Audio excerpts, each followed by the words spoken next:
Hey guys, today we're talking about longevity. Not only how to live longer, but how to live better. If that interests you, stick around.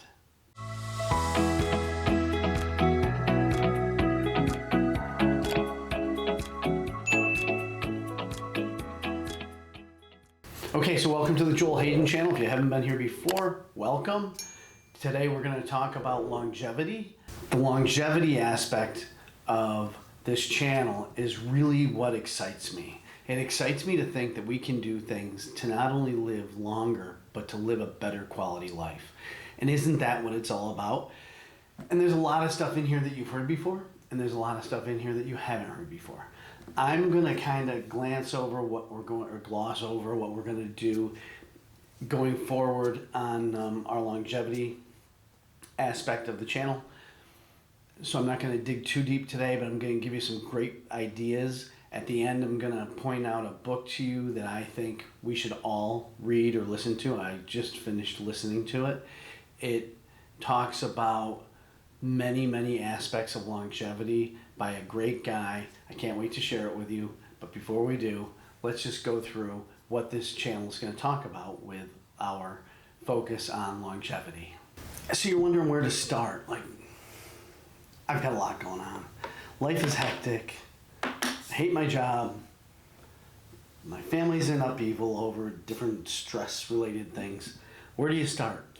I would start in a few different areas. I would look at your diet.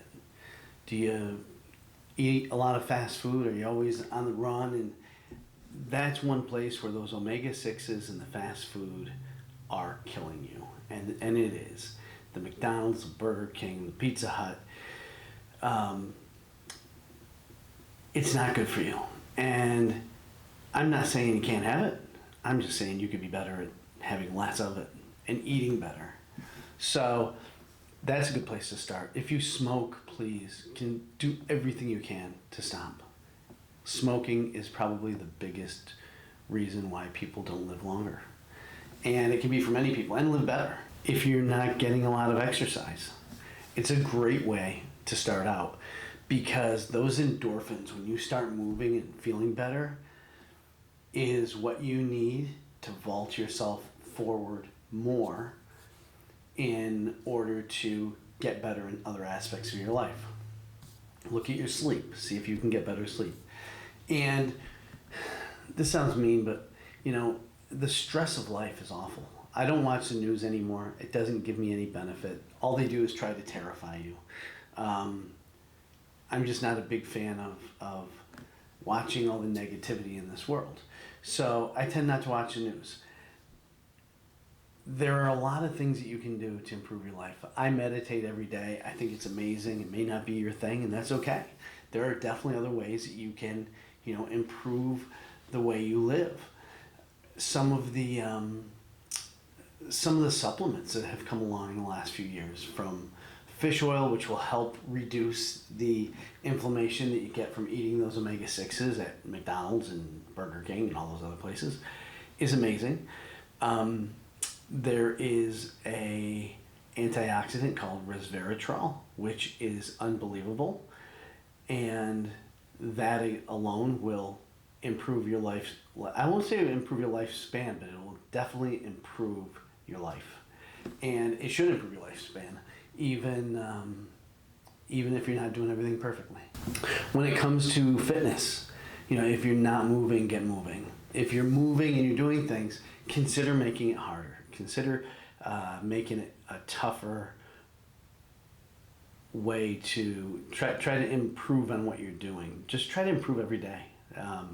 Tony Robbins talks about something called CANI, C-A-N-I, and it's constant and never-ending improvement.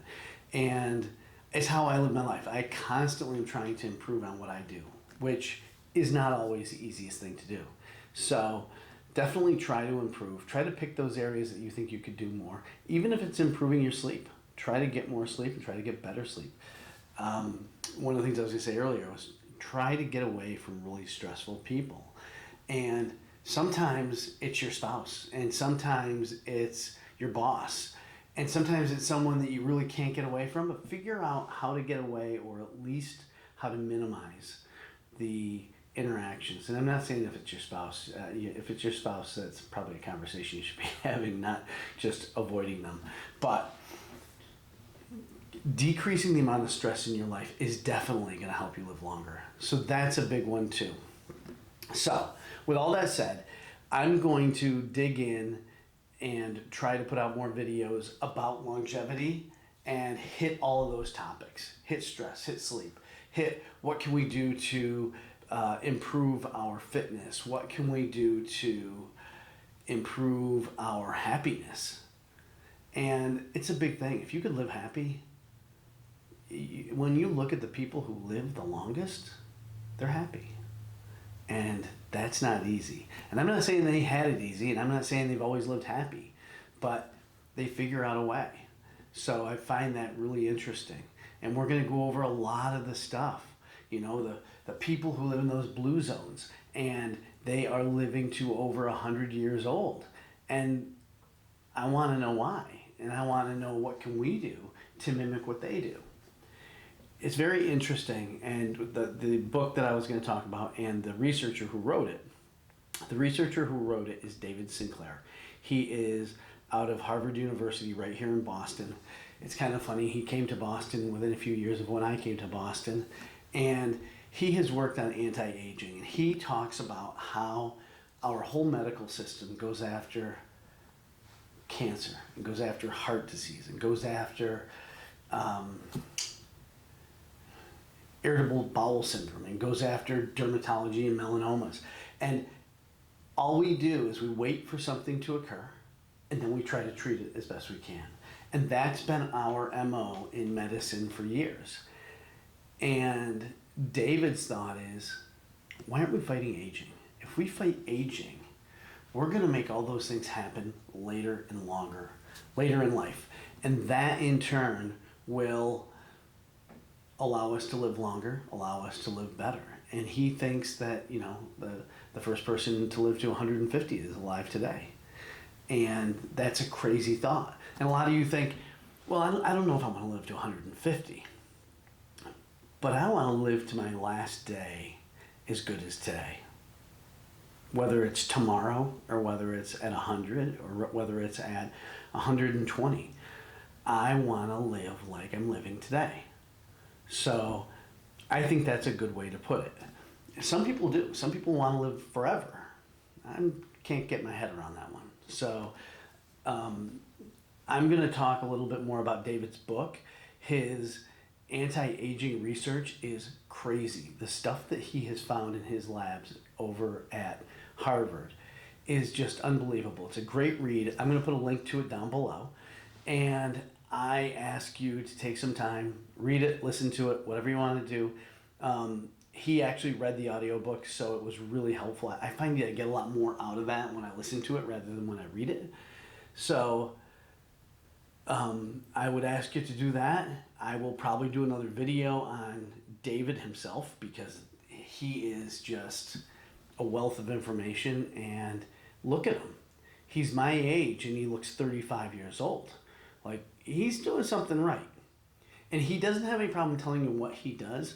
He won't ever get behind a product because he feels that it's going to affect his truthfulness. He wants to tell you exactly what he found without having any bias whatsoever. So he doesn't want to go and say, I back that product. Even though he will tell you what's in the product, this is what he has found. I hope you like what I had to say. I hope you enjoyed the video. I think that the technology of being able to live longer is going to be crazy. So the more we can do now to keep ourselves younger, the better our path will be when we're able to live longer. So I hope all that made sense. And until next time, take care.